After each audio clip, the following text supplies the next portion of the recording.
अहो अहो श्री सद्गुरु करुणा सिंधु अपार आपामर पर प्रभु कर्यो अहो अहो उपकार सुप्रभु चरण कनिधरु आत्माथी सौहीन તે તો પ્રભુએ આપ્યો વરતુ ચરણાધીન આદિ આદિ આજથી વરતો પ્રભુ આધીન દાસ દાસ હું દાસ છું આપ પ્રભુનો દીન સતસ્થાનક સમજાવીને ભીન બતાવ્યો આપ જ્ઞાન થકી તરવારવાર એ ઉપકાર અમાપ જે સ્વરૂપ સમજાવિના પામ્યો દુઃખ અનંત સમજાવ્યું તે પદ નમો શ્રી સદગુરુ ભગવાન પરમ પુરુષ પ્રભુ સદગુરુ પરમ જ્ઞાન સુખધામ જેણે આપ્યું ભાનને તેને સદા પ્રણામ દેહ છતાં જેની દશા વરતે દેહાતી આજ્ઞાનીના ચરણમાં હો વંદન અગણિત શ્રી કાન ગુરુના ચરણમાં હો વંદન અગણિત શ્રી ભગવતી માતના ચરણમાં હો વંદન અગણિત નમો યંત્રણં નમો શિઠણં નમો અયરણં નમો વજ્રણં નમો લોઈશો શ્રવણં શતારી મંગલમ અર્યંતા મંગલમ સિદ્ધા મંગલમ શાહો મંગલમ કેવલી પંતો ધર્મો મંગલમ શતારી લોગટમાં અર્યંતા લોગટમાં સિદ્ધા લોગટમાં શાહો લોગટમાં કેવલી પંતો ધર્મો લોગટમાં શતારી શરણ ભજામી અર્યંતે શરણ ભજામી સિદ્ધે શરણ ભજામી શાહો શરણ ભજામી કેવલી પંતો ધર્મ શરણ ભજામી ઓમ નમો અરિહંતાણમ.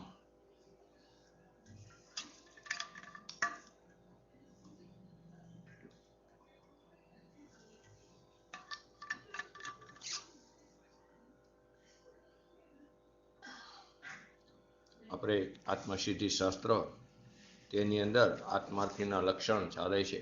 આત્માર્થીના લક્ષણમાં 34 નંબરથી 34 નંબરના પદથી તે 42 નંબરના પદ તે આત્માર્થીના લક્ષણ છે. 34 નંબરનું પદ શું હતું? આત્મજ્ઞાન ત્યાં મુનિપણું તે સાચા ગુરુ હોય, બાકી કુરગુરુ કલ્પના આત્માર્થી નહીં જોઈ. 35 નંબરના પદમાં તો પ્રત્યક્ષ સદગુરુ પ્રાપ્તિનો ગણે પરમ ઉપકાર, ત્રણેય યોગ એકત્વથી વર્તે આજ્ઞાધાર. જે બે પદ ઉપર આપણે સ્વાધ્યાય થયો.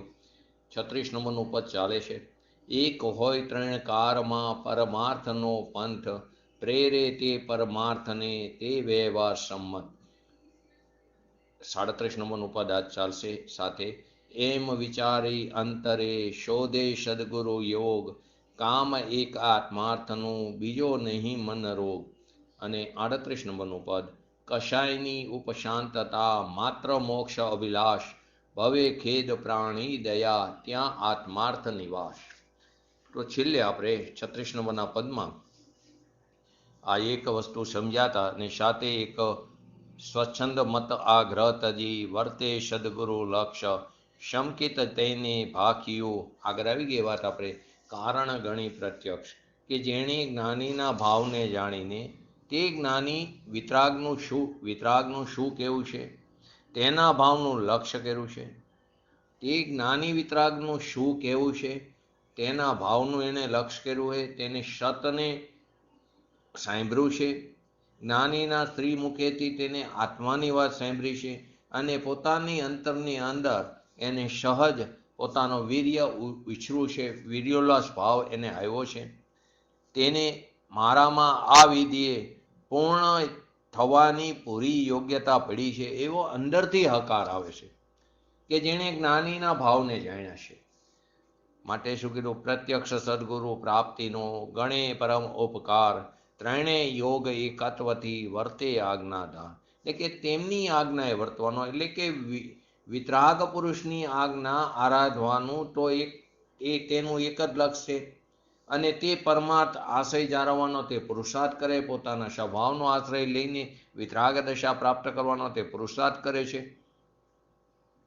જે કયો ભગવાન આત્મા કે જે પૂર્ણ કૃત્ય છે, પોતાનો ભગવાન આત્મા જે ચિત્ત ઘન છે, નિર્મળ છે, જ્ઞાતા છે, અક્રિય છે, અસંગી છે, અરાગી છે, એવો પરમ પ્રણામિક ભગવાન આત્મા કે જે પુણ્ય પાપ કશાય રહિત એવો અબંધ છે, એવા ભગવાનનો આશ્રય કરીને પોતાની પર્યાયમાં વિતરાગ દશા પ્રગટવાનો તે પુરુષાર્થ કરે છે. એમ ગુરુ આજ્ઞા, વિતરાગની આજ્ઞા સન્મુખ રાખીને વર્તમાન અવસ્થામાં જે એને અત્યારે રાગ દ્વેષ આદિ જે વિકાર પરિણમન થાય છે, એ રાગની વૃત્તિને ટાળવા રૂપે અને પોતાના અકશાય અસંગ તત્વ જે છે એની સંભાળ દરકાર, એની જાળવણી કરીને પોતાનું જ્ઞાતાપણું ટકાવી રાખવાનો તે પુરુષાર્થ કરે છે. આજ અનંત જ્ઞાની જે થઈ ગયા, ભગવંતો થઈ ગયા, એમની આ જ આજ્ઞા છે. તે જીન આજ્ઞા એ ધારી રાખે તો જ રાગ દ્વેષમાં ટકવું ન થાય. તેમને કહેલા માર્ગ ઉપર ચાલે તો રાગ દ્વેષની ઉત્પત્તિ જ ન થાય, પરંતુ તેને જ્ઞાનમાં ટકવું થાય. અને એને જ વિતરાગ માર્ગ કીધો, એને જ મોક્ષ માર્ગ કીધો, અને એનું ફર્સ્ટ મોક્ષ બતાવ્યું છે. આગળ આપણે 35-36 દોવાની અંદર પણ એમાં પણ આ જ કહેવાનું છે. ઘણા લોકો રાજ્ય આદિ છોડીને મુનિ થઈ ગયા, કુટુંબ પરિવાર આદિ છોડીને તે મુનિ દશા ધારણ કરી. અમારે સંસાર જોતો નથી, અમારે ભવ પણ જોતો નથી, એવું એની માન્યતામાં છે. પરંતુ એની મૂળ માન્યતામાં ભૂલ છે કે હું આ કરી રહ્યો છું, એવું એને ત્યાં એકત્વ પડ્યું છે. એને આત્માની યથાર્થ શ્રદ્ધા નથી. બહારથી એને નિવૃત્તિ લીધી, પરંતુ અંદરથી સૂક્ષ્મ રાગ પડેલો છે. અંદરથી એને ઈચ્છા પણ એવી છે કે મારે ભવ પણ જોતો નથી, અમારે સંસાર પણ જોતો નથી, પરંતુ અભિપ્રાયમાં ભૂલ પડી છે. તો તેને આત્માની યથાર્થ શ્રદ્ધા નથી. એને ભાવે અનાર્ય કીધા. બે અનાર્ય આપણે લીધા, એક લોક અનાર્ય અને એક ભાવે અનાર્ય. આને કેવા કીધા? ભાવે અનાર્ય, કે જેની અભિપ્રાયમાં ભૂલ છે, જેને આત્માની યથાર્થ શ્રદ્ધા નથી. ભલે બહારથી નિવૃત્તિ લીધી, કુટુંબ કબીલા આદિ બધાને છોડ્યું, મુનિ દશા ધારણ કરી, દ્રવ્યલિંગી મુનિ પણ અંગીકાર કર્યું, પરંતુ તે ભાવ અનાર્ય કીધા. કેમ કે એને આત્માની યથાર્થ શ્રદ્ધા નથી. કેમ? તો કે અભિપ્રાયમાં ભૂલ છે. અને જેનું અનાચારી વર્તન છે, એટલે કે જે અભક્ષ્યનો આહાર કરતો હોય, 22 અભક્ષ્ય ચીજોનું ભક્ષણ કરતો હોય, અષ્ટમૂળ ગુણોનું પાલન ન કરતો હોય, 3 પ્રકારના મકારનું સેવન કરતો હોય, 7 પ્રકારના વ્યસન સહિત હોય, તો તેને લોકમાં વાંકા એટલે કે અનાર્ય કીધા, લોક અનાર્ય કીધું. પણ જે આત્માની જાતિમાં વાંકો છે, કે જે આત્માની જાતિમાં વાંકો છે, તે ભાવે અનાર્ય છે. જે લોકમાં વાંકો છે તે લોક અનાર્ય, પરંતુ તે આત્માની જાતિમાં વાંકો છે તેને શું કીધું? ભાવ અનાર્ય કીધું. તેની બહારથી બધું એનું યોગ્ય દેખાય, રૂડું દેખાતું હોય, પરંતુ એને અભિપ્રાયમાં ભૂલ છે. માટે તો સૌથી પહેલું અભિપ્રાય ફેરવવાની વાત છે. જ્યાં સુધી અભિપ્રાયની વાસના છે ત્યાં સુધી જીવ સંસારમાં રખડે છે. 5 મહાવ્રતોનું પાલન કરે, 5 સમિતિ, 3 ગુપ્તિ એનું પાલન કરે, 28 મૂળ ગુણોનું યથાયોગ્ય પાલન કરે, પોતાના માટે બનાવેલો ચોખાનો આહાર પણ ન લે, શાસ્ત્ર અભ્યાસ પણ કરે, પરંતુ તે બધા પુણ્ય પરિણામ છે. જો કશાયની મંદતા હોય અને તે પુણ્ય પરિણામ મોક્ષનું કારણ માને તો તે મિથ્યા દ્રષ્ટિ છે. આ બધું તો પુણ્ય પરિણામ છે, ખરેખર તે બંધનું કારણ છે, પરંતુ એને જો મોક્ષનું કારણ કરે તો વિપરીતતા થઈ, એની માન્યતામાં વિપરીતતા થઈ, એની દ્રષ્ટિ વિપરીત થઈ, તો તે મિથ્યા દ્રષ્ટિ છે. દેવ ગુરુ ધર્મ એ તો કહેવાય છે અરાગી છે. તે બધા અરાગી છે, નિમિત્ત છે, પણ એને સમજ્યા વિના ઉપકાર શું? એને જો સમજશું જ નહીં, એટલે કે એને કહેલા માર્ગ ઉપર ચાલશું જ નહીં તો એના ઉપર નિમિત્તપણાનો આરોપ કેવી રીતે આવશે? એને સમજ્યા વગર ઉપકાર કોનો માનશું? પોતાનો પુરુષાર્થ જાગ્યો હોય, પોતાની ઉપાદાનની લાયકાત હોય અને પોતાના આત્માની જાગૃતિથી ઉપકારીનો ઉપકાર ગણી શકાય. જો પોતાનો પુરુષાર્થ જાગ્યો હોય, સ્વસન્મુખ પુરુષાર્થી હોય, પોતાની ઉપાદાનની લાયકાત હોય તો પોતાના આત્માની જાગૃતિથી ઉપકારીનો ઉપકાર ગણી શકાય. પોતાના ગુણોનું ભાન થયું એટલે કે પોતાના સ્વભાવનું ભાન થયું તો તેમાં નિમિત્તને એટલે કે સાચા દેવગુરુ શાસ્ત્રની પૂજ્ય ગુરુદેવશ્રી જેવા જ્ઞાની પુરુષોને એ નિમિત્તને ઉપકારી ગણીને તેનું બહુમાન કર્યું એ આવી જાય છે. પોતાના સ્વભાવનું ભાન થયું એમાં જ નિમિત્તને ઉપકારી ગણીને એનું બહુમાન કર્યું એ આવી જાય છે. એને જ લોકોત્તર વિનય કીધો, એને લોકોત્તર વિનય કીધો. પણ જે એમ માને કે અમે ભક્તિ કરી, દયા કરી, દયાનું પાલન કરીશી, અહિંસાનું પાલન કરીશી, અમે સત્ય બોલી છી, બ્રહ્મચર્ય પારીશી તો અમારું કલ્યાણ થશે, તો કે શોભ ભાવથી શોધની પ્રાપ્તિ માયની, અથવા તો મનની સ્થિરતાના સંતોષથી સુખની પ્રાપ્તિ થશે. એમ અનેક આચરણોથી, અનેક પ્રયત્નથી ધ્યેયને પહોંચી જવાશે તો તે તારી માન્યતા ઊંધી છે, તે તારી સાચી માન્યતા નથી, તારો અભિપ્રાય વિપરીત છે. આત્મા કેવો છે, એનું સ્વરૂપ શું છે, કેવડો છે, અપરિમિત અમર્યાદિત છે, તે શું કરી શકે છે તો કે અનંત અનંત શક્તિઓથી ભરેલો છે.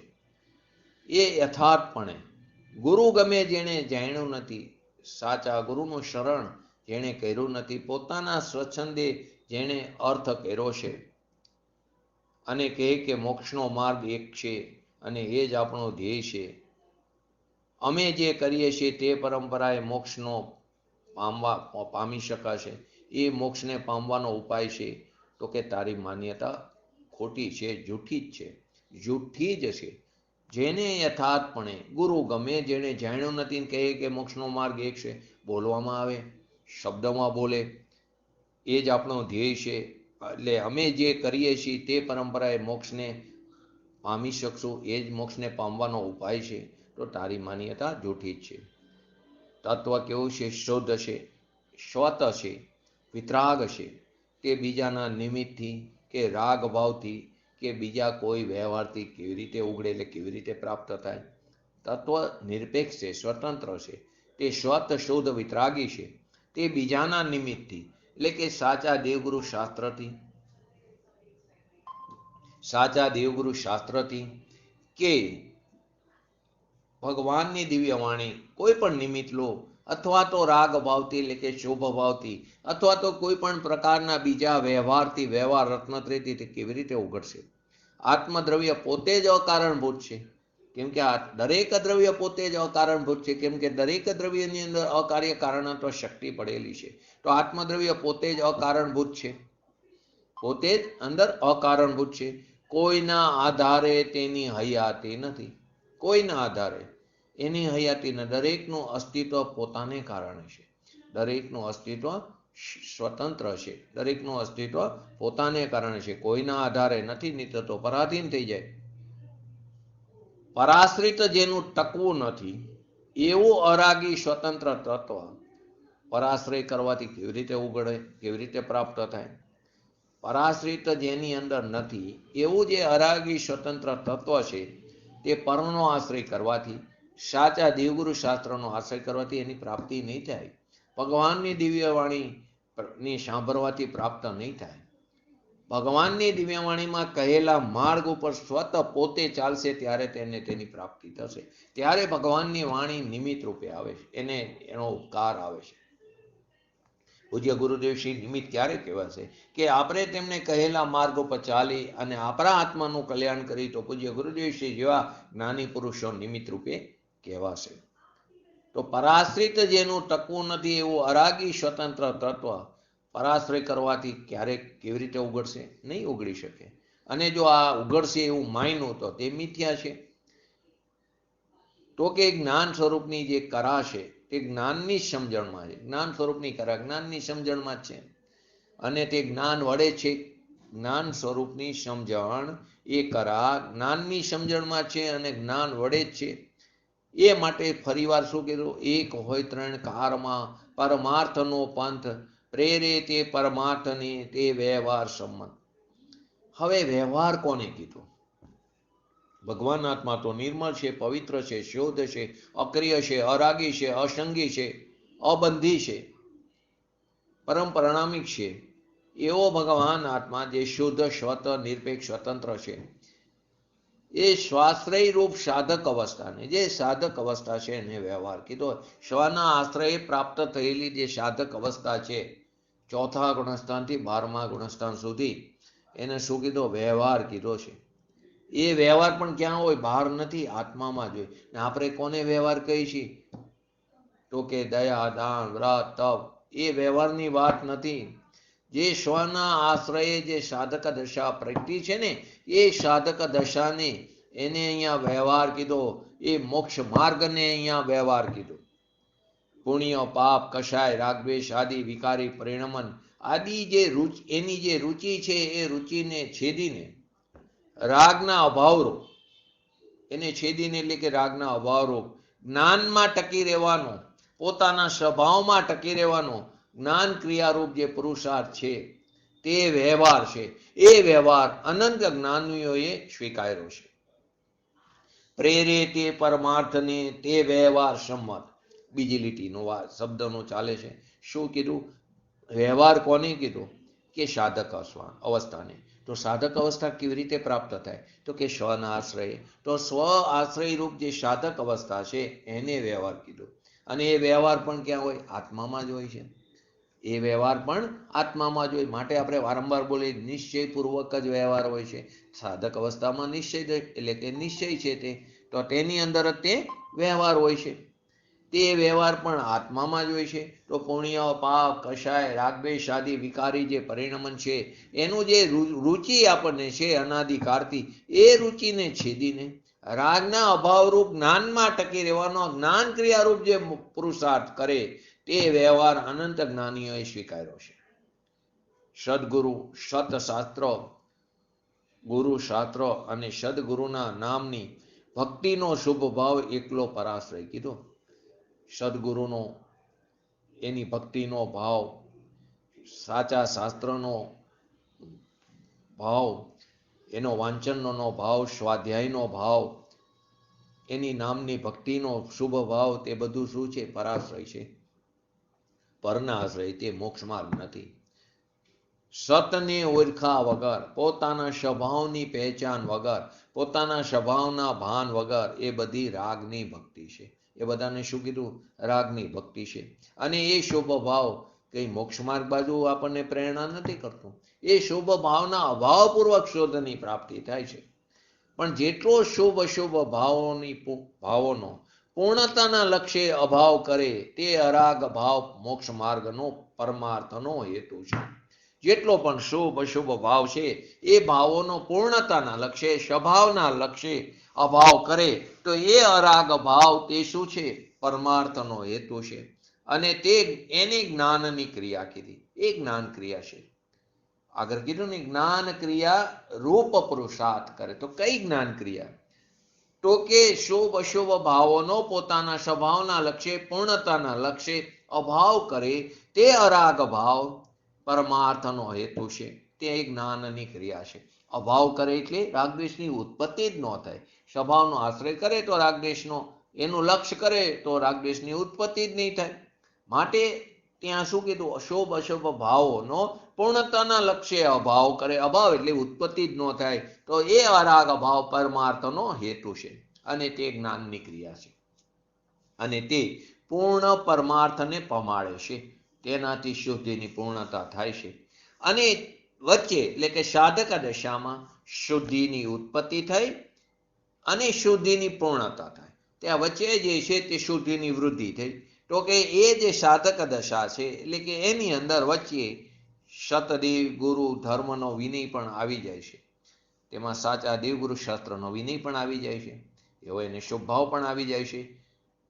તે શુભ વિકલ્પ, તે આપણો જે ઉઘડેલો ગુણ, એટલે કે આપણો જે સ્વભાવનું ભાન કર્યું એનું બહુમાન કરવામાં નિમિત્ત છે. જેના નિમિત્તે આપણા સ્વભાવની પ્રાપ્તિ થઈ તો તેનું બહુમાન કરવામાં તે નિમિત્ત છે. મોક્ષ માર્ગના વ્યવહારમાં શુભ માર્ગને ન લેવો. મોક્ષ માર્ગનો જે વ્યવહાર છે કે જે આત્મામાં છે એમાં શુભ રાગને ન લીધો. એમાં કયો વ્યવહાર કીધો કે સ્વના આશ્રય જે ઉત્પન્ન થઈ છે વિતરાગી દશા, સાધક દશા, છદ્મસ્ત દશા, એને વ્યવહાર કીધો અને એ વ્યવહાર આત્મામાં જ હોય છે. માટે મોક્ષ માર્ગના વ્યવહારમાં શુભ રાગ ન લેવો. કારણ કે અરાગી જે શુદ્ધ તત્વ જે છે એની ભક્તિ રાગ વડે નથી થતી. નિશ્ચય ભક્તિ કોને કીધી? પોતાના સ્વરૂપને ભજવું એનું નામ તો નિશ્ચય ભક્તિ કીધી. તો અહીં શું કીધું? અરાગી શુદ્ધ તત્વની ભક્તિ તે રાગ વડે નથી થતી. પોતાનો જે સ્વભાવ છે અરાગી પૂર્ણ તત્વ એની ઉપર નજર કરી, એનું લક્ષ્ય કર્યું અને પોતાના શુદ્ધ અભિપ્રાયને તે ટકાવી રાખે છે. વચ્ચે રાગ આવી જાય અને એનાથી એને લોકોતર પુણ્ય પણ બંધાઈ જાય છે. પણ એ રાગ એ હું નહીં, એ મારું સ્વરૂપ નથી, મારી જાતથી તે ભિન્ન જાતિનો છે એવું ભાન જ્ઞાનીને વર્તે છે. ફરીવાર શું કીધું? અરાગી પોતાનો જે પૂર્ણ શુદ્ધ સ્વભાવ છે, પૂર્ણ તત્વ છે, એના ઉપર મીટ માંડી છે, એનું લક્ષ્ય કર્યું છે. એ શુદ્ધ અભિપ્રાય જે છે એને ટકાવી રાખે. એ ટકાવવામાં પણ અનંતો પુરુષાર્થ છે, એ ટકાવી રાખે છે. તો વચ્ચે રાગ આવી જાય છે, નબળાઈને કારણે રાગ આવી જાય છે. હવે એના કારણે એને પુણ્ય બાંધવાની ઈચ્છા નથી, તે સહજપણે બંધાઈ જાય છે. તો લોકો પુણ્ય પણ બંધાઈ જાય છે. તીર્થંકર નામ પ્રકૃતિ એ પણ ઉત્કૃષ્ટ શુભભાવનું ફળ છે અને એના ફળ સ્વરૂપે એને આઠ પ્રત્યાહારે ક્ષમોસરણ આદિની રચના થાય છે. તો એ બધું શેનું છે? શુભભાવનું ફળ છે, ઉત્કૃષ્ટ શુભભાવનું ફળ છે. તો લોકોતર પુણ્ય બંધાઈ જાય છે. પરંતુ જ્ઞાનીને અંદર અભિપ્રાયમાં શું છે કે એ રાગ એ હું નહીં, એ રાગ મારો સ્વભાવ નથી, એ તો પર્યાયનો વિભાવ સ્વભાવ છે અને એ રાગ હું નહીં એવું ભાન જ્ઞાનીને નિરંતર વર્તે છે. પરંતુ જે પોતાનો જ્ઞાતા દ્રષ્ટા સ્વભાવ છે એને ભૂલીને રાગને, શુભ પરિણામને જે ધર્મ માને છે એને જ કર્તવ્ય માને કે નહીં, મારે તો અત્યારે વ્રત તપ ઉપવાસ આદિ કરો, એનાથી મને મારા શુદ્ધની પ્રાપ્તિ થશે, એને કર્તવ્ય માને, એને ધર્મ માને. એ ખરેખર તો શું કરે છે? એ જળ ભાવને જ નિજ ગુણ માને છે. એ જળ ભાવને જ પોતાના નિજ સ્વભાવ માન્યો છે અને તે વિપરીત માન્યતા માટે તે મિથ્યા ભાવ જ છે. આત્માનો વ્યવહાર આત્મામાં જ હોવો જોઈએ. આત્માનો વ્યવહાર આત્મામાં જ હોવો જોઈએ, આત્માની બહાર ન હોય. તે સિવાય કાંઈ પણ બીજું કોઈ માને તે બધો, જો કોઈની માન્યતામાં હોય તો તેનો બધો અભિપ્રાય કેવો હોય? જૂઠો છે. કેમ કે આત્માનો વ્યવહાર આત્મામાં જ છે, આત્માનો માર્ગ આત્મામાં જ છે અને આત્માનો પ્રાપ્તિ આત્મા વડે જ થાય છે. છ એકારક એની અંદર છે: કર્તા, કર્મ, કરણ, સંપ્રદાન, અપાદાન, અધિકરણ. તો આત્માનો વ્યવહાર આત્મામાં જ હોવો જોઈએ અને એ સિવાય જે કંઈ બીજું માની તો તે અભિપ્રાય કેવો છે? જૂઠો છે. સમ્યક અભિપ્રાયને ટકાવીને, જે પોતાનો સમ્યક અભિપ્રાય છે એને ટકાવીને રાગ દ્વેષ ટાળવાનો, જે પર્યાયની અશુદ્ધતા છે તેને લક્ષમાં લઈને એ અશુદ્ધતાને ટાળવાનો તે પુરુષાર્થ કરે. તો કે સમ્યક અભિપ્રાય જે છે, જેની જ્ઞાનની પરિણીતિ, જે વિતરાગી પરિણીતિ જે છે, શુદ્ધ પરિણીતિ છે, તે તો જ્ઞાયક તરફ ટકેલી છે. તો સમ્યક અભિપ્રાયને ટકાવીને રાગ દ્વેષ ટાળવાનો, અર્થાત સ્વરૂપમાં સાવધાન રહેવાનો. ક્યાંય એમાં અસાવધાની એટલે પ્રમાદપણું ન આવી જાય. કેમ કે મુનિરાજને પણ પ્રમાદ છે. છઠ્ઠા ગુણસ્થાન સુધી પ્રમાદ છે. છઠ્ઠા ગુણસ્થાનના અંતે એટલે કે સાતમા ગુણસ્થાને પ્રમાદ નથી હોતો. છઠ્ઠા ગુણસ્થાન સુધી હોય, પાછા છઠ્ઠામાં આવી જાય. જ્યાં સુધી સ્વસ્થાન અપ્રમત્ત દશામાં છે ત્યાં સુધી મુનિરાજ છઠ્ઠામાં આવે છે. પાછા પુરુષાર્થ ઉપાડી સ્વભાવના આશ્રય પાછા સાતમામાં જાય છે. પરંતુ જ્યારે એ પુરુષાર્થનો કડાકો બોલીને અદમ્ય પુરુષાર્થ ઉપડે અને એ કડાકો બોલાવે તો તે સાતિશ્ય અપ્રમત્ત દશામાં જાય ત્યારે તે એ શપક અથવા ઉપશમ શ્રેણી માંડે છે. પરંતુ અત્યારે એ પ્રકારના પુરુષાર્થવાળા જીવો જ નથી, માટે તે શ્રેણી ચડવાનો પુરુષાર્થ નથી કરી શકતા. એવા પ્રકારના પરિણામવાળા જીવો નથી. તો માટે છઠ્ઠા સાતમા ગુણસ્થાનમાં જ રહે. સાતમાના પહેલા ભાગ સુધી સ્વસ્થાન અપ્રમત્ત દશામાં કોઈ જીવ સાતિશય પ્રમાદ દશામાં અત્યારે પંચમ કાળમાં જઈ શકતો નથી. પછી આરોપ આવે કાર ઉપર, પછી આરોપ આવે વ્રજ ઋષભ નારાયણ ઉપર. એ અલગ વસ્તુ છે, એ આરોપ છે, એ નિમિત્તનું જ્ઞાન કરાવવાના કથન છે. વાસ્તવમાં અત્યારે જીવની એવી હોનાર છે, પરંતુ જે જ્ઞાની જીવ છે તે સ્વરૂપમાં સાવધાન રહેવાનો પ્રયત્ન નિરંતર કર્યા જ કરે છે. ક્યાંક નબળાઈને કારણે મારો સ્વરૂપ પ્રત્યે અસાવધાની ન થઈ જાય. રાગના ઘટાડામાં એટલે કષાયની મંદતામાં વચ્ચે સહચરાઓ શુભ ભાવ, દેવ ગુરુ ધર્મનો વિનય, એની પ્રભાવના, ગુરુ ભક્તિનો માન એને હોય ને, આવું જ જોઈએ. કષાયની મંદતામાં વચ્ચે સાધક દશામાં દેવ ગુરુ ધર્મનો વિનય, સાધક દશામાં પણ છઠ્ઠા ગુણસ્થાન સુધી, ત્યાં સુધી જ આ ભાવ આવે, શુભ ભાવ. પછી તો શુદ્ધ ઉપયોગ હોય છે. અહીંયા છઠ્ઠા ગુણસ્થાનમાં તેને શુભ ઉપયોગ હોય છે મુખ્યત્વે. તો ત્યાં તેને શાસ્ત્રોની રચના કરવાનો વિકલ્પ આવે, ઉપદેશ દેવાની કરુણા આવે, એવો વિકલ્પ પણ આવે, આહારનો વિકલ્પ આવે, ભગવાનના દર્શન કરવાનો પણ વિકલ્પ આવે. તત્વની અપ્રયોજનભૂત બાબતમાં કોઈ આશંકા થાય તો તે ત્યાં જઈને મસ્તકમાંથી પૂતરું નીકળે છે અને ત્યાં જઈને આશંકાનું સમાધાન પણ કરે, એ પણ વિકલ્પ આવે. પરંતુ સાતમા ગુણસ્થાનથી આવા કોઈ પણ પ્રકારના વિકલ્પ માટે ત્યાં વંદ્યવંદક ભાવ રહેતો નથી. તો રાગ દ્વેષ તારવાનો એટલે કે સ્વરૂપમાં સાવધાન રહેવાનો પ્રયત્ન છદ્મજીવ કરે છે. રસ્તામાં આવા સચર ભાવમાં દેવ ગુરુ ધર્મનો વિનય, પ્રભાવના, ગુરુ ભક્તિ આદિ એને મામાન હોય. પૂર્ણ સ્થિર થયો નથી ત્યાં સુધી તેને યોગ્ય રાગ આવે ભૂમિકા અનુસાર. 10મા ગુણસ્થાન સુધી છે ને, કસાય છે, સૂક્ષ્મ લોપ પડેલો છે, 10મા ગુણસ્થાનના અંતે જાય છે. તો પૂર્ણ સ્થિર થયો નથી ત્યાં લગી તેને યોગ્ય રાગ આવે. અબુદ્ધિપૂર્વકના પીડ્યો છે ત્યાં અવ્રત તરે, વ્રત પરિણામ આવે. એ વ્રત પરિણામ વખતે પણ પ્રયત્ન તો પોતાના સ્વભાવમાં જે અરાગી તત્વ છે એની અંદર સ્થિર થવાનો, એની અંદર લીન થવાનો એનો પ્રયત્ન હોય છે. એને સ્થિરતા કરવાનો એનો પ્રયત્ન હોય છે. જ્ઞાનીને પૂર્ણ સ્થિર થયો નથી ત્યાં સુધી તેને ભૂમિકા અનુસાર યોગ્ય રાગ પણ આવે. એના અવ્રત તારીને વ્રત પરિણામ પણ કરે. એ વ્રત પરિણામ વખતે પોતાના સ્વભાવમાં સ્થિર થવાનો જ એને પ્રયત્ન કરતો હોય છે. તે દેહની ક્રિયા નથી. જે સ્થિરતા કરવી છે તે દેહની ક્રિયા નથી. જ્ઞાનમાં ઠરવું તે જ્ઞાનના આધારે છે. જ્ઞાનની અંદર ઠરવું, સ્વભાવની અંદર ઠરવું તે સ્વભાવના આધારે છે, જ્ઞાનના આધારે છે. એ વ્યવહાર પરમાર્થને પ્રેરે છે. જે આવ્યું ને, શું આવ્યું ગાથાની અંદર, શું છે કે પ્રેરે તે પરમાર્થને તે વ્યવહાર સંમત. એ વ્યવહાર પરમાર્થને પ્રેરે છે. સાધક દશાનો જે વ્યવહાર કીધો ને, એ વ્યવહાર કે જે આત્મામાં જ હોય. અને આ વાત જો આપણે માન્ય ન રાખી, એને સ્વીકારી નહીં, એની કબૂલાત ન કરી તો સમ્યક મોક્ષ માર્ગ નથી.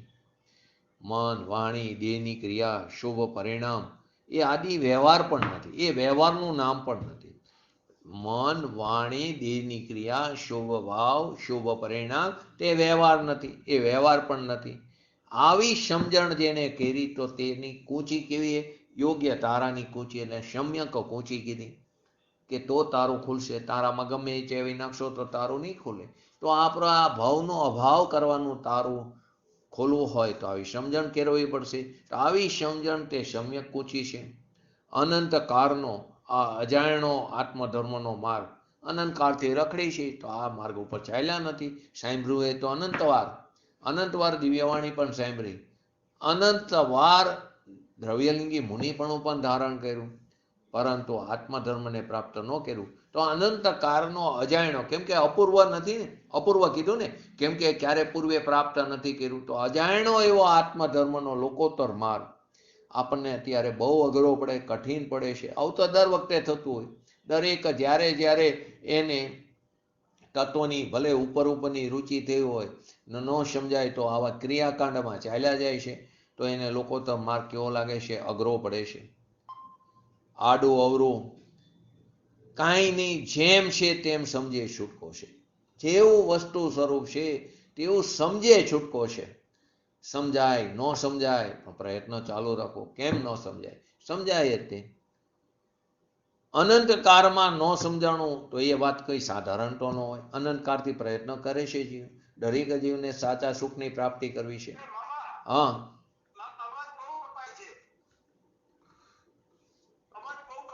જયંતિભાઈ કપાય છે અવાજ બધાને?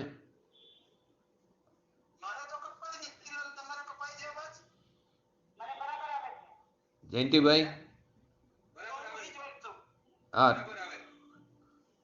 કદાચ તમારા નેટમાં હોય પ્રોબ્લેમ. હા, જુઓ નીત. હા, શું કીધું? અનંત કાળનો અજાણ્યો જે આત્મધર્મ છે, આત્મધર્મના લોકોત્તર માર્ગ કીધો, એને બહુ અઘરો છે. કેમ અઘરો પડે? કેમ કે આપણને એ બાજુની રુચિ જ નથી. આડું અવરું કાંઈ નહીં, જેમ છે તેમ વસ્તુ સ્વરૂપને સમજે છૂટકો છે. ગમે એમ કરી પણ આ વસ્તુ સ્વરૂપને સમજણ તો કરવી પડશે. અનંતકાળમાં આપણને આ ન સમજાણું તો કોઈ સાધારણ વાત તો નહીં હોય, કોઈ અમૂલ્ય વાત છે. એને સમજણ કરવી જરૂરી છે, એક સાધારણ નથી. માટે ગમે એમ કરીને સમજણ તો કરવી પડશે. ઘણા જીવો મોટા ભાગે જે માની રહ્યા છે તેનાથી આ માર્ગ જુદો છે, એનાથી આ સમજણ જુદી જાતની છે. કેમ કે અનંતકાળથી જીવો શું માની રહ્યા છે કે શુભ ભાવ કરતા કરતા શુદ્ધની પ્રાપ્તિ થાય, વ્યવહાર કરતા કરતા નિશ્ચયની પ્રાપ્તિ થાય. આ એમ કે નિશ્ચયપૂર્વક જ વ્યવહાર હોય. પહેલા વ્યવહાર નથી, વ્યવહાર આભાસ છે. તો મોટા ભાગે જે માની રહ્યા છે ક્રિયાકાંડ આદિમાં, એનાથી આ સમજણ જુદી જાતની છે. ને સતને ઘણા એમ કે બીજામાં આ બધામાં તો 2 લાખ માણા હોય, 5 લાખ માણા હોય, આટલા લોકો હોય, હજારો માણસો હોય, તો ક્યારેય સતને સંખ્યાની જરૂર નથી. સિંહના ટોરા ન હોય. ટોરા કોના હોય? બકરી, ઘેટા આદિના ટોરા હોય. એટલે કે નીડર વસ્તુ છે, આ અમૂલ્ય તત્વ છે. સતને ક્યારેય સંખ્યાની જરૂર નથી. કોઈએ કહે, શ્રીમદે પણ કહ્યું, કોઈ પણ કહે અથવા શ્રીમદે કીધું અથવા કોઈ પણ અનંત જ્ઞાનીઓએ એક જ વાત કરી, એક હોય 3 કારમાં પરમાર્થનો પણ કારને અનુસરીને કાંઈ ફેરફાર કર્યો હોય તો ન ચાલે. કોઈ પણ કાર હોય તો કે અત્યારે પંચમ કાર હે તો અત્યારે મોક્ષની પ્રાપ્તિ નથી, તો અત્યારે તત્વની વાત ન કરો, અત્યારે શુભ ભાવ કરે રાખો અને એનાથી સારા સંયોગો મળે, ભગવાનની સમસરણમાં જઈ. એ અહીં ન ચાલે. કે તારે તો આ જ રીતે કરવું પડશે. શ્રીમદે કોઈ પોતાની કલ્પનાથી આ નથી કર્યું. એ તો જે આગળથી વસ્તુ સ્વરૂપ જે આવ્યું છે તેનું તેમણે નિરૂપણ કર્યું છે. કેમ કે આ જીનવાણી જે છે વસ્તુ સ્વરૂપ છે તે તો અનાદિકાળથી ચાલ્યું આવે છે. અનંત જ્ઞાનીઓએ જે કહ્યું છે તે જ અનંત જ્ઞાનીઓ કહે છે. એમાં ક્યાંય પણ ફેર ન પડે. કેમ કે જે સત્ય વસ્તુ છે એમાં ક્યારે પણ ફરક ન આવે, તે અવિરોધપણે હોય. વર્તમાન કાળમાં આ દેહ એ મોક્ષ નથી, આ પર્યાયમાં મોક્ષ નથી, એ વાત બરાબર છે. કેમ કે અત્યારે જે જૈનમાં છે વક્ર પરિણામ વાળા જીવો અથવા તો એવી નિમ્ન કક્ષાના પરિણામ વાળા જીવો કે જે અત્યારે પુરુષાર્થ કરી શકતા નથી, એ જીવોના પરિણામોની જેવી હોનાર છે, એવા જ જીવના પરિણામ છે. આરોપ કોના ઉપર જાય છે? કાર ઉપર જાય છે, શરીર ઉપર, વ્રજ વૃષભ નારાજ સહનન ઉપર જાય છે. અથવા કેવરી શુદ્ધ કેવરીનો વિરહ છે, માટે સમ્યક્ત્વ, ક્ષાયિક સમ્યક્ત્વ પ્રાપ્તિ નથી થતી, માટે જીવ સપક્ષેણી નથી ચડી શકતો. તો અનંત જ્ઞાનીએ જે કીધું છે તે જે છે તે કીધું છે, એમાં કોઈ ફરક ન પડે. ભલે આ વર્તમાન કાળે આ દેહ મોક્ષ નથી, પુરુષાર્થ ઓછો કરી શકે. કેમ કે એટલો પ્રબળ પુરુષાર્થ કરી શકે એવા જીવો જ નથી. કેમ કે ઉપલા 3 સહનન નથી, સહનનની ભાષામાં કહો તો નીચલા 3 સહનન છે. પણ સમ્યક દર્શનમાં અભિપ્રાયમાં એને કોઈ ફરક ન હોય. એના અભિપ્રાયમાં અને સિદ્ધના અભિપ્રાયમાં એટલે કે શ્રદ્ધામાં કોઈ ફરક નથી. શ્રદ્ધા તો કેવી બંનેની એક જ જાતની છે, એમાં કોઈ ફરક ન હોય. જેવો અભિપ્રાય સર્વજ્ઞ ભગવાનનો છે એવો જ એ જાતનો અભિપ્રાય ચોથા ગુણસ્થાન વાળની ભૂમિકામાં રહેલા જીવોનો છે. માટે શું કીધું? મમ સ્વરૂપ હે સિદ્ધ સમાન. એટલે કે અત્યારે પણ આપણું સ્વરૂપ તો સિદ્ધ સમાન છે, પરંતુ ચોથા ગુણસ્થાને જેને વિતરાગ દશા પ્રાપ્ત કરી છે, તો તેને જે સુખનો સ્વાદ આવ્યો ને, તે સુખની જાતનો અને સિદ્ધ ભગવાનની સુખની જાતનો એ બંને વચ્ચે કોઈ ફરક નથી, માત્રામાં ફરક છે, સ્થિરતાની અપેક્ષાએ. માટે અભિપ્રાય ચોથા ભૂમિકાએ પણ એવો જ હોય છે, અન્યતાની. તો એક્ઝામ્પલ બહુ સરસ આપ્યું પૂજ્ય ગુરુદેવ છે. લાખો વર્ષ પહેલા, એટલે હજારો કરોડો વર્ષો પહેલા પણ સુખડી કેવી રીતે બનતી હતી? કેવી રીતે બને સુખડી? બોલો છાયાબેન, સુખડી કેવી રીતે બને?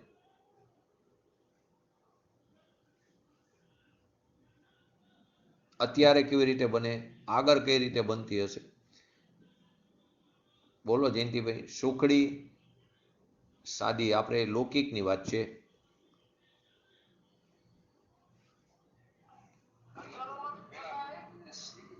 હે?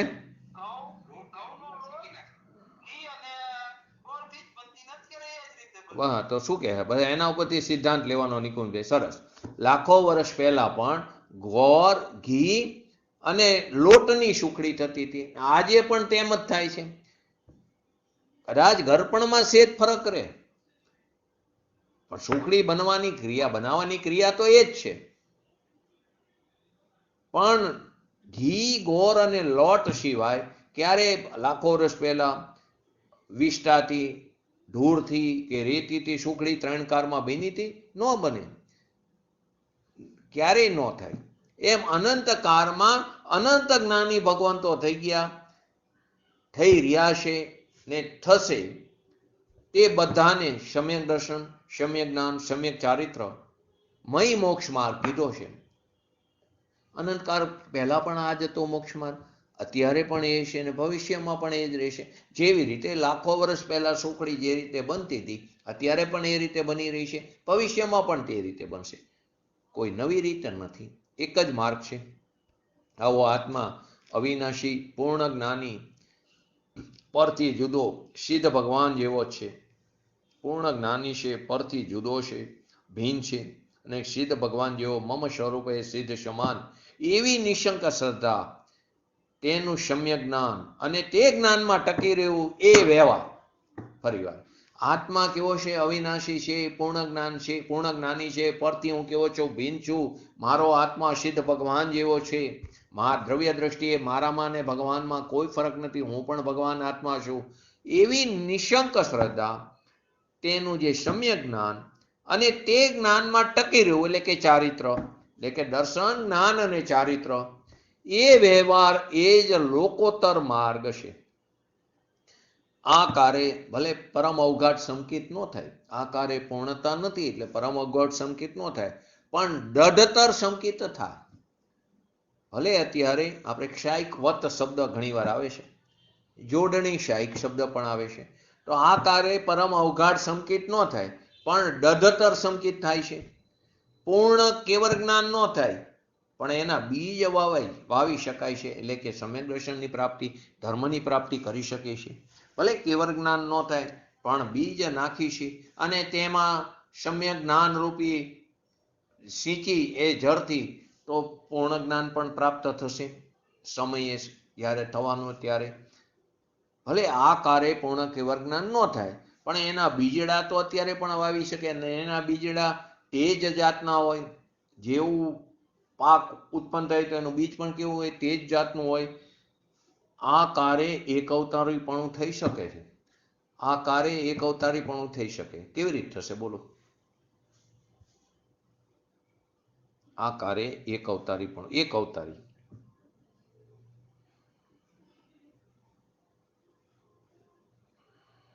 બોલો બોલો નિકુંજભાઈ. એક અવતારી એટલે પેલા એક જ ભાવ લે, કેવી રીતે થાય એક અવતારીપણું?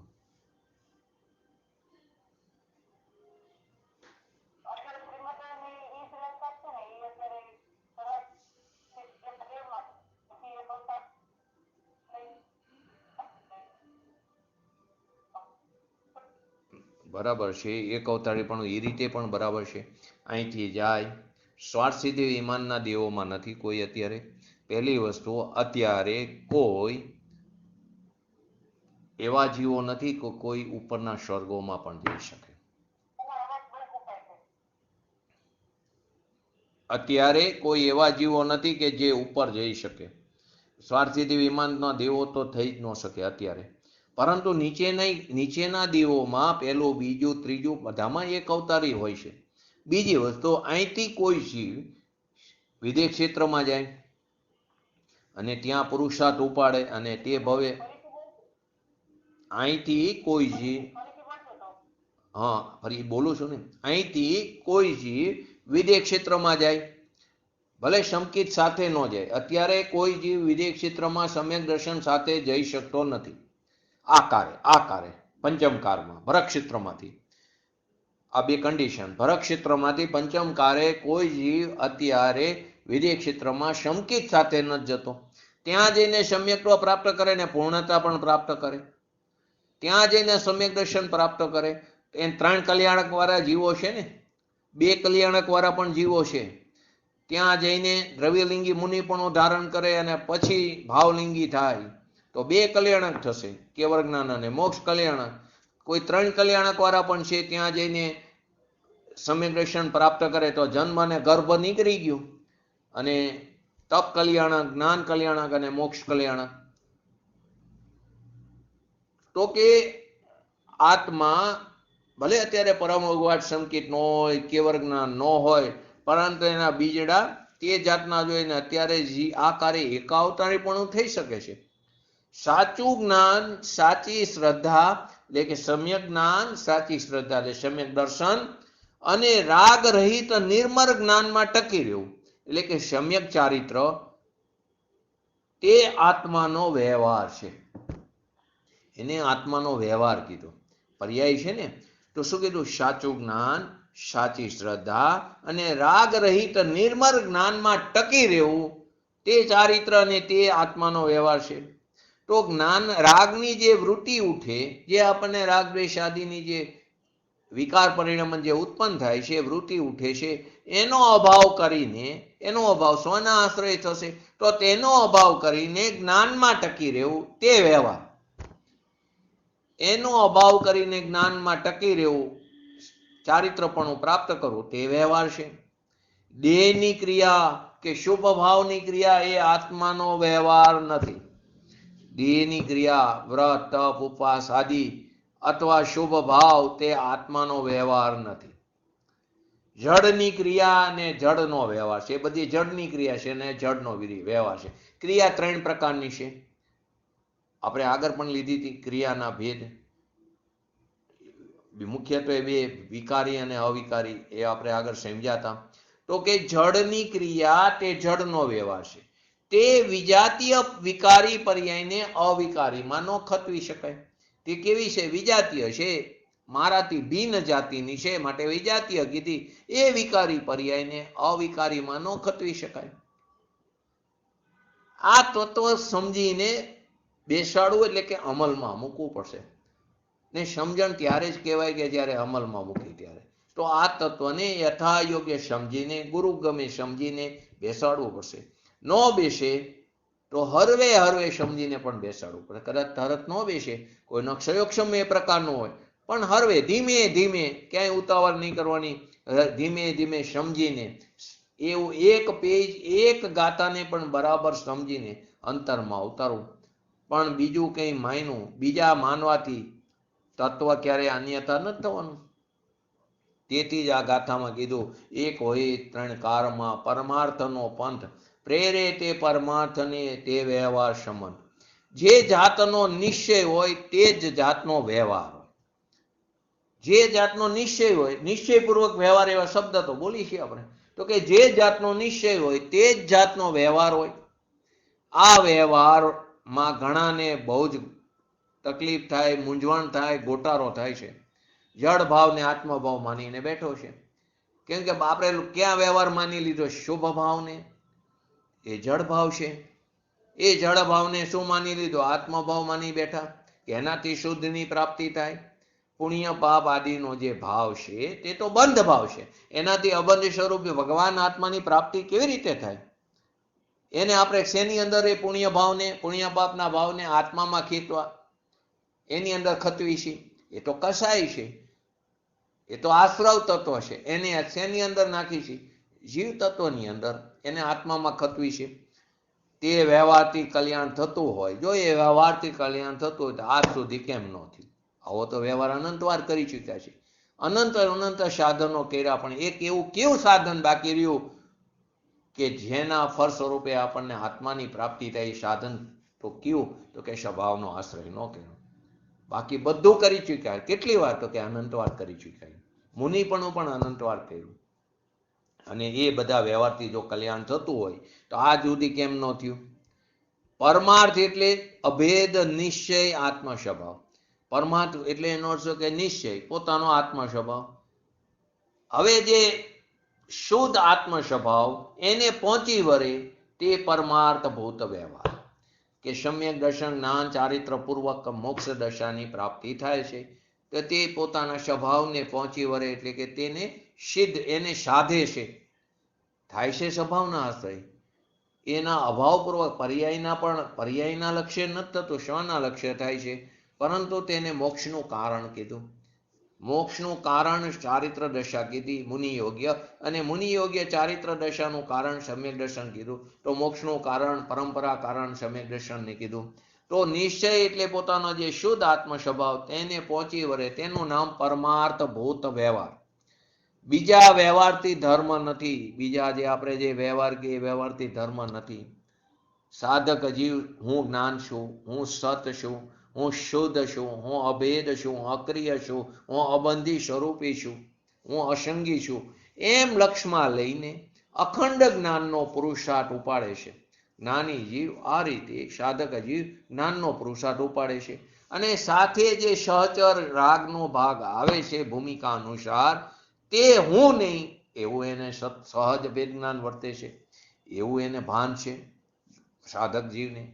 પૂર્ણ વિતરાગી તત્વ જે પોતાનો આત્મા છે, પરમ આશ્રય કરવા યોગ્ય ઉપાદેય તત્વ છે, એ તત્વ જ ઉપાદેય છે.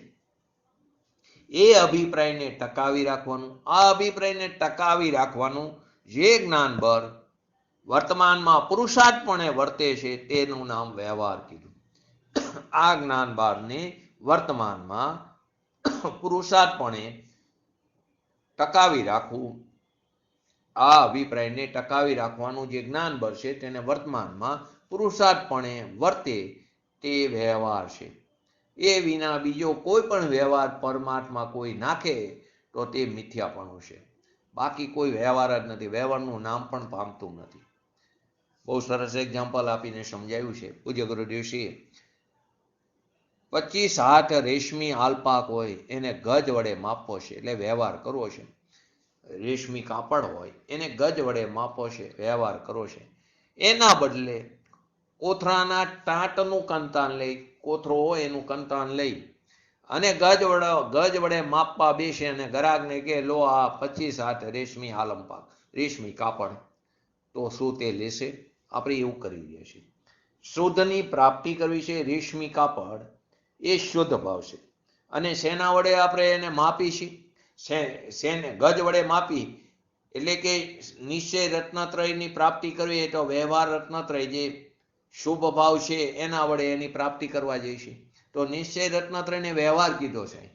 અને એ નિશ્ચય રત્નત્રય પૂર્વક મોક્ષની દશાની પ્રાપ્તિ થાય છે. એના એ ગજ વડે માપવાનું છે. કોને? તો પોતાના સ્વભાવને, એટલે કે પૂર્ણ દશાને. અને આપણે કોના વડે, જે કોનામાં આત્માને ખતવી નાખ્યો છે? કોથરાના ટાંટના કંતાનને લઈને ગજ વડે માપવા બેસી અને ગ્રાહકને કહી કે લો આ રેશમી કાપડ, તો તે નહીં લે. તેમ આત્મા કેવો છે? અખંડ વિતરાગ મૂર્તિ. તે નિર્મળ જ્ઞાનનો ટાંકો છે, નિર્મળ જ્ઞાનનો ટાંકો છે, ભરેલો છે. એને માપવાનો વ્યવહાર, એને માપવાનો વ્યવહાર તે જાતના લુગડે અને પરમાર્થના ગજે હોય કે જડની મલિનતાથી. જે આત્મા છે તો આત્માનો વ્યવહાર આત્મામાં હોય. તે નિર્મળ જ્ઞાનનો ટાંકો છે તો એને માપવાનો વ્યવહાર તે જાતના લુગડે અને પરમાર્થના ગજે હોય. એ ગજથી એને માપી શકાય, કે જડની મલિન જાત વડે થોડો માપી શકાય છે. તો આત્મા અવિકારી શાંત સ્વરૂપ છે, નિરુપાધિક એવો એનો સ્વભાવ છે. અને જે રાગ ભાવ છે તે કલુષિત છે, ઔપાધિક ભાવ છે, વિકારી છે. એમ આપણને બંને વચ્ચે આંતરો ન પાડતા આવડે, એમ ભેદ જ્ઞાન કરતા ન આવડે, અને આપણે એમ કહીએ કે અમે તો ધર્મ કરીશી, તો તેની વાત સાચી કેવી રીતે હોય? ડાયા માણસને લક્ષ્યમાં આવ્યું કોઈને કે 25 વાર રેશમી આલ પાકતો આવો જ છે, એમ અરાગી નિર્દોષ તત્વ ઉપર જેણે મીટ માંડી છે, સભા ઉપર જેણે લક્ષ્ય કર્યું છે, પણ વર્તમાનમાં પુરુષાર્થમાં નબળાઈ છે, પુરુષાર્થ બાકી છે, તેને રાગ કેટલો ટેરો અને તેની વિતરાગ દશાની કેટલી શુદ્ધિની વૃદ્ધિ કેટલી થઈ એનું એને માપ કરતા બરાબર આવડે છે. એને પૂર્ણ શુદ્ધ તત્વ અને વર્તમાન અવસ્થા તે બંનેની ખબર છે. મારું શુદ્ધ તત્વ કેવું છે અને અત્યારે મારી વર્તમાન દશા કેવી છે તે બંનેની ખબર છે. એવા સમ્યક દ્રષ્ટિ ધર્માત્માને એ પરમાર્થના જ્ઞાન વડે જ જે પુરુષાર્થ થાય તે વ્યવહાર સંમત જાણો. તેને શું કીધું? વ્યવહાર સંમત જાણો. માટે શું કીધું? કામ એક પ્રેરે તે પરમાર્થને તે વ્યવહાર સંમત. તો તેને વ્યવહાર સંમત કીધો. આવો આત્મા કેવો છે? પૂર્ણ શુદ્ધ વિતરાગી છે. એ નિશ્ચય અથવા પુરુષાર્થ છે. આવો આત્મા પૂર્ણ શુદ્ધ વિતરાગી છે. એ નિશ્ચય અથવા તો પરમાર્થ છે. અને રાગના ભાગને જ્ઞાન વડે છેદીને પ્રજ્ઞારૂપી છીણીથી છેદવાની વાત.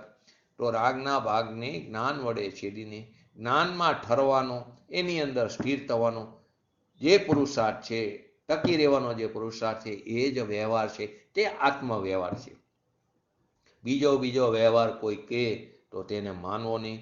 અને બીજું માનશો તો બીજા થશો, બીજા માનશો તો બહુ ભ્રમણ ચાલુ રહેશે.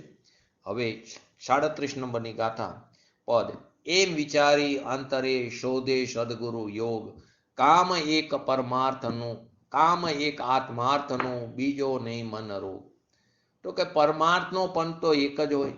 એ વિચારીને પૂર્ણ તત્વને પામવા પહોંચી વળવા માટે તેની જાતનો જ વ્યવહાર હોય છે. તેને પહોંચવા માટે તેની જાતનો વ્યવહાર હોય છે. હવે તે પરમાર્થને પહોંચાડે, તેની પ્રાપ્તિ કરે, તે જાતનો વ્યવહાર કેવો હોય તે આપણે 36 નંબરના પદમાં જોયું. તે જ જ્ઞાનની જાતનો વ્યવહાર તે પરમાર્થને પમાડે છે, એની પ્રાપ્તિ કરાવે છે. એ વાતને અંતરમાં ધારીને એનું ચિંતન મનન મંથન કરીને આત્માર્થી સદગુરુની શોધમાં વર્તે છે. આત્માર્થી જે છે, જે ખરેખર જેને તત્વની પ્રાપ્તિ કરવી છે, એ સદગુરુની શોધમાં વર્તે છે.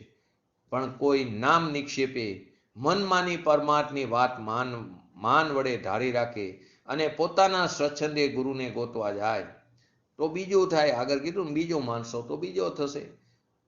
આત્માર્થી સદગુરુની શોધમાં વર્તે છે એ વાતને અંતરમાં ધારીને, કઈ વાતને? પરમાર્થને પહોંચાડે તે જાતનો વ્યવહાર કેવો છે, જે આપણને આગળ 36 નંબરના પદમાં કીધું. તે જ જ્ઞાનની જાતનો વ્યવહાર પરમાર્થને પમાડે છે. એ વાતને અંતરમાં ધારી રાખીને, વિચારીને, ચિંતન કરીને સદગુરુની શોધમાં વર્તે છે. પરંતુ કોઈ નામ નિક્ષેપે એટલે કે મન માની પોતાના સ્વચ્છંદે, પોતાના માન વડે ધારી રાખે અને પોતાના સ્વચ્છંદે ગુરુને ગોતવા જાય તો બીજું થાય. માટે ત્રણેય કારે એક જ પરમાર્થભૂત વ્યવહાર હોય. અનંત જ્ઞાનીઓનો એક જ આશય છે. દરેક જ્ઞાનીઓ એમ કે તું તારા સ્વભાવના આશ્રય જા. જ્યાં સુધી તું અમારી સામે પણ દ્રષ્ટિ કરીશ ત્યાં સુધી તને તારા આત્માની પ્રાપ્તિ નહીં થાય. અમને પણ અમારા આત્માની પ્રાપ્તિ અમારા સ્વભાવના આશ્રય થઈ છે. તો અનંત જ્ઞાનીઓનો તો એક જ આશય છે કે ત્રણેય કારે આત્માને પહોંચી વળવાનો મોક્ષ માર્ગ જે સર્વજ્ઞ વિતરાગી ભગવંતોએ કહ્યો છે. અનંતકાળ પહેલા કીધો, અત્યારે કહી રહ્યા છે. અત્યારે પણ ચોથો કાળ ચાલી રહ્યો છે વિદેશ ક્ષેત્રોમાં, ત્યાં કહી રહ્યા છે. અને ભવિષ્યમાં પણ જે અનંત જ્ઞાનીઓ કહેશે તે એક જ છે. જેને તે પામવાની રુચિ છે, એ જેને આવા સદગુરુના સમાગમની ઝંખના છે, તેને તે મળ્યા વગર નહીં રહે.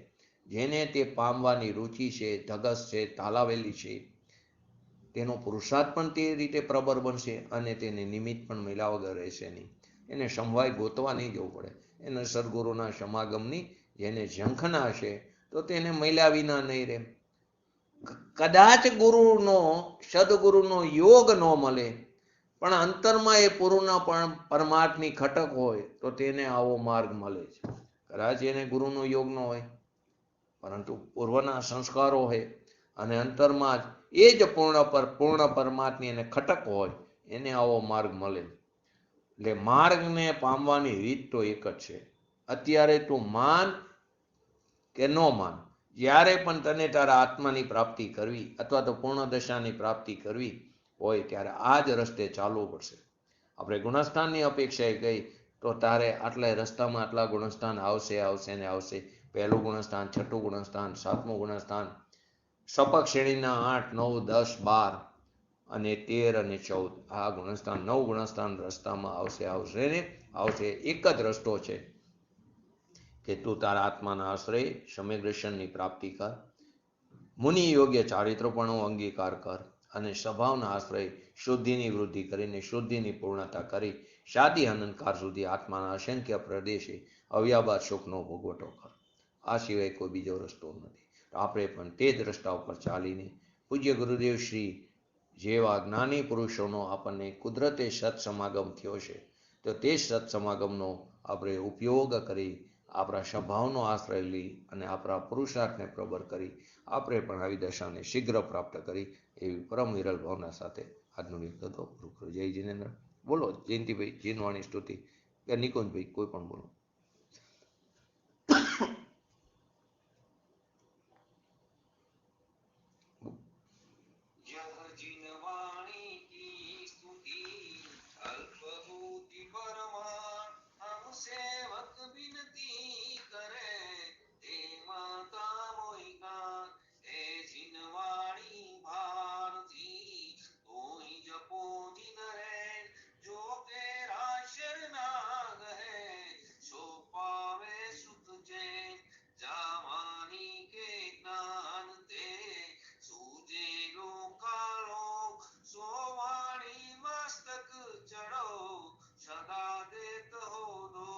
નમો રેંટાણંગ, નમો સિદ્ધાણંગ, નમો ઐરણમ, નમો અવજણમ, નમો લોઈશો શ્રવણમ, ચત્તારી મંગલમ અરિયંતા મંગલમ, સિદ્ધા મંગલમ, શાહુ મંગલમ, કેવલી પંતો ધર્મ મંગલમ, ચત્તારી લુગતમા અરિયંતા લુગતમા, સિદ્ધા લુગતમા, શાહુ લુગતમા, કેવલી પંતો ધર્મ લુગતમા, ચત્તારી શરણ ભોજામી, અરિયંતે શરણ ભોજામી, સિદ્ધે શરણ ભોજામી, શાહુ શરણ ભોજામી, કેવલી પંતો ધર્મ શરણ ભોજામી.